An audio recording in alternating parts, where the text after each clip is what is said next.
Hello दोस्तों, सभी को सत श्री अकाल। मेरा नाम है जसविंदर सिंह। आप सभी का मेरे सोशल मीडिया चैनल यूनिग्रो में बहुत-बहुत स्वागत है। उम्मीद करता हूँ आप सारे बहुत अच्छे होंगे। आज डेट है 6th ऑफ अप्रैल।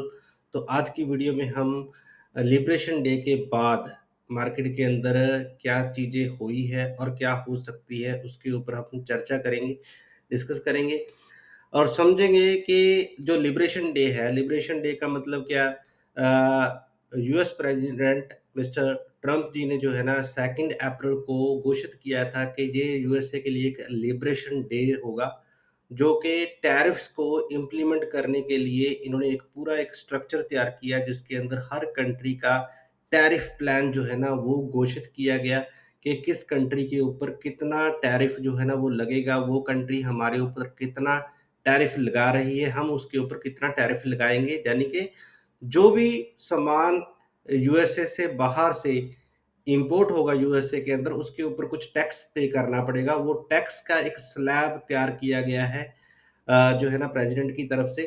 उसको अनाउंस किया गया था 2nd ऑफ अप्रैल को, और उसकी इम्प्लीमेंटेशन की अगर बात करें, वो हम नेक्स्ट स्लाइड में बात करते हैं।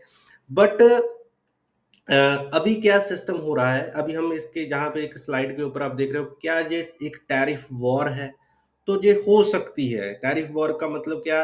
फॉर एग्जांपल, ए कंट्री कह रही है कि बी कंट्री के ऊपर हम ये जो है ना टैरिफ लगाएँगे, जितना भी गुड्स जो है ना बी कंट्री से इंपोर्ट किया जाएगा ए कंट्री के अंदर, तो उसके ऊपर हमें ये परसेंटेज जो है ना वो चार्ज करनी होगी। सो बी कंट्री कह रही है कि अगर आप मेरे ऊपर मेरे प्रोडक्ट्स को इंपोर्ट करने के ऊपर जो है ना टैक्स लगाओगे, तो मैं आपके प्रोडक्ट को इंपोर्ट करने के ऊपर भी आपसे ज़्यादा टैक्स लगा सकता हूँ। तो ये एक काउंटर जो है ना वो टैरिफ वॉर हो सकती है, जो कि हो भी चुकी है, और इसके ऊपर हम चर्चा करेंगे आने वाले समय के अंदर जो है ना कौन-कौन सी कंट्री ने कितना जो है ना वो काउंटर जो है ना टैरिफ इम्प्लीमेंट किया है या इंक्रीज़ किया है। सो अभी हम बात करेंगे इसके ऊपर कि जो बेस टैरिफ्स है, सो यूएस प्रेसिडेंट ने जो बेस टैरिफ्स है वो जो है ना इम्प्लीमेंट कर दिए हैं। लास्ट 2 दिन पहले ही इम्प्लीमेंट कर दिए है। वो बेस टैरिफ्स जो है ना वो 10% है। जिन कंट्रीज के ऊपर, जैसे कि हम यूनाइटेड किंगडम की बात करें, तो यूके के ऊपर जो है ना वो 10% बेस टैक्स जो है ना वो इम्प्लीमेंट हो चुका है। और दूसरा इम्प्लीमेंट हो चुका है 25% जो है ना कार्स के ऊपर, जितनी भी कार जो है ना इंपोर्ट की जा रही है यूएसए के अंदर, उनके ऊपर 25% टैरिफ्स जो है ना वो इम्प्लीमेंट हो चुका है। और तीसरी चीज जो बची है, जो कि 9 तारीख को 9th ऑफ अप्रैल को जो है ना इम्प्लीमेंट होने जा रही है, जैसे कि चाइना के ऊपर 34% का, यूरोपियन यूनियन के ऊपर 20% का। अब यूएसए का कहना है कि चाइना हमारे ऊपर 67% टैरिफ लगा रहा है, हमारे प्रोडक्ट्स के ऊपर, हम उसके ऊपर 34 ही लगा रहे हैं। यूरोपियन यूनियन जो है ना वो 39% लगा रहा है, हम उसके ऊपर 20% ही लगा रहे हैं। जो एक बहुत बड़ी कंट्रोवर्सी का जो पार्ट है वो स्टार्ट हो चुका है। सो यूरोपियन यूनियन का मानना है, उनका दावा है कि हम, पता नहीं आपने किस तरीके से ये कैलकुलेशन निकाली है, हम जो आपके गुड्स के ऊपर जो टैरिफ लगाते हैं, उसका जो एवरेज परसेंटेज निकल के सामने आता है वो 1% का है। अब जा कहाँ पे 39%, कहाँ पे 1%, आपको मैं आपको इसका लिंक भी डिस्क्रिप्शन में डालूँगा, आप चेक कर सकते हैं। बहुत सारी चीज़ें यहाँ पे और भी चीज़ें हैं समझने के लिए, बट हम वीडियो को शॉर्ट करने की कोशिश करेंगे।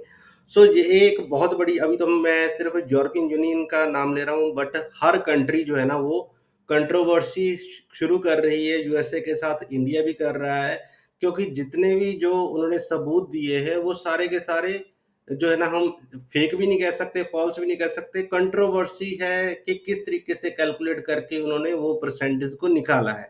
सो आगे हम बात करेंगे कि अभी क्या हो सकता है। जैसे कि हम हर महीने जो है ना एक फेडरल मीटिंग को वॉच करते हैं, क्योंकि हम ट्रेडिंग के लिए, हमारे लिए बहुत एक इम्पॉर्टेंट इवेंट होता है इस दिन का।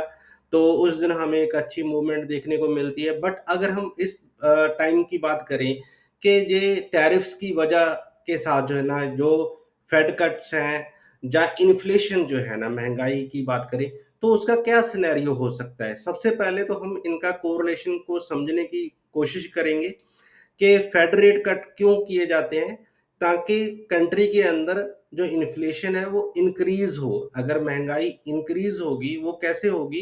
क्योंकि क्लाइंट्स की, यूज़र्स की जो है ना वो परचेजिंग पावर जो है ना वो बढ़ जाती है। बढ़ती क्यों है? अब हमें बैंक्स में एक जो इंटरेस्ट रेट मिल रहा था वो कम हो गया। हम पैसा वहाँ पे कम रखेंगे। अगर इंटरेस्ट रेट कम हुआ है तो जो हमें लोन पे पैसा मिलता था उसका भी इंटरेस्ट रेट कम हो जाएगा। अगर उसका भी इंटरेस्ट रेट कम हो जाएगा तो हम बैंक में पैसा डिपॉजिट करने रखने की जगह पे हम पैसा उठाएँगे, बैंक से पैसा लेंगे लोन के ऊपर। क्योंकि पता है कि अगर हम जो है ना प्रॉपर्टी अगेंस्ट लोन लेंगे या किसी एसेट अगेंस्ट लोन लेंगे तो हमें लोन का इंटरेस्ट कम पे करना पड़ेगा। तो मार्केट जो है ना वो यूज़र जो है ना वो बैंक से पैसा उठाती है। तो अब वो पैसे का क्या करती है, प्रॉपर्टी परचेज करते हैं, लग्जरी गुड्स बाय करते हैं, तो परचेजिंग पावर बढ़ जाती है जिसकी वजह से जो है ना कंट्री इन्फ्लेशन की तरफ जाती है। बट वो इन्फ्लेशन जो है ना वो कंट्री के लिए कुछ चीजें अच्छी करती है।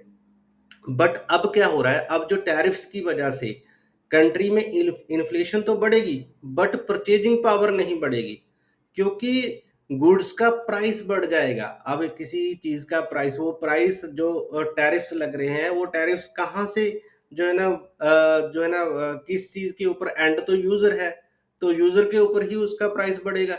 अगर कोई चीज $100 की आती थी उसके ऊपर अगर 30% जो है ना वो इम्प्लीमेंट हो गया है टैरिफ, तो उसका प्राइस हो जाएगा $130।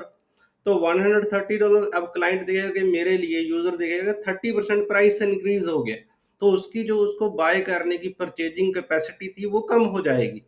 अब वो लोन पे पैसा लेके भी जो है ना वो उस चीज को बाय नहीं कर पाएगा।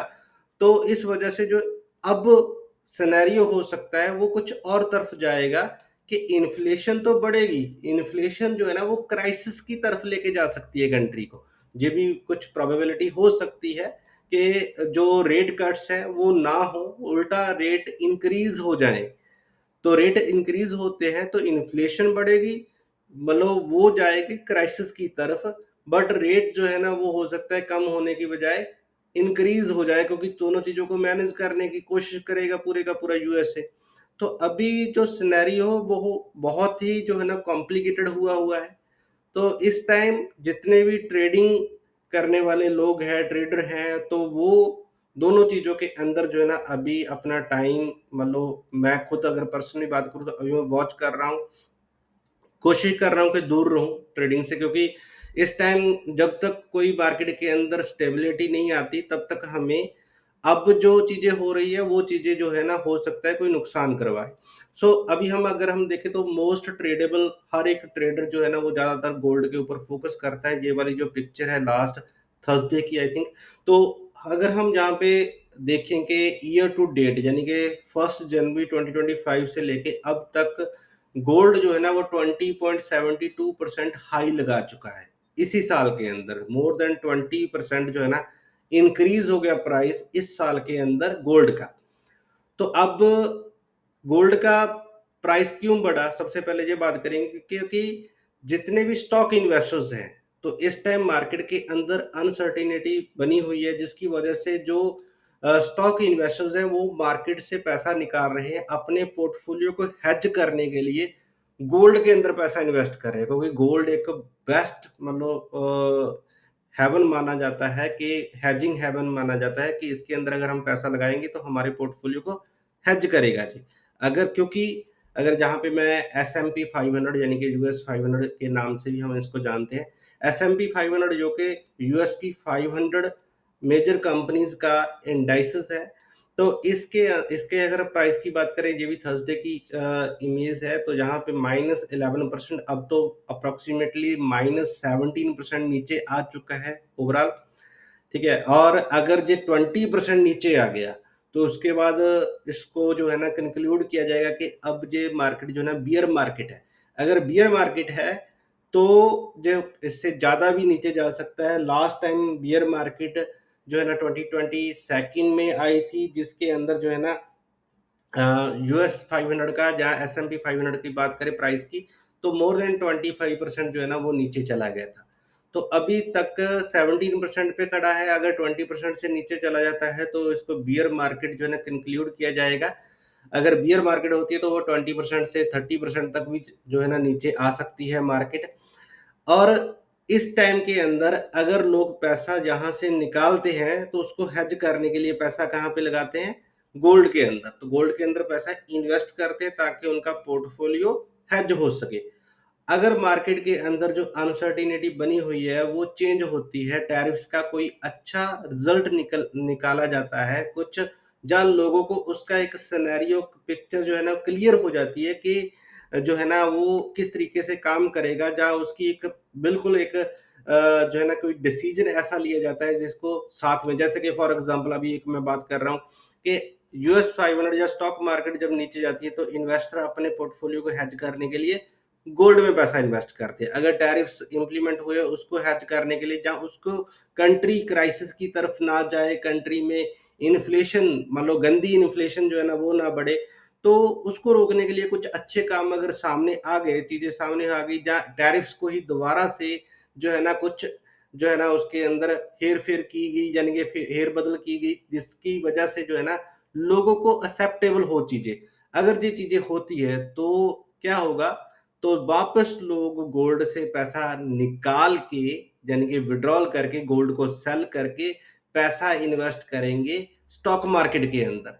तो स्टॉक मार्केट का प्राइस एकदम से जाएगा ऊपर, जिसकी वजह से गोल्ड का प्राइस आएगा नीचे। बट अगर ये चीजें नहीं होती तो स्टॉक मार्केट जाएगी और भी नीचे, और जिसकी वजह से गोल्ड का प्राइस चला जा सकता है और भी ऊपर।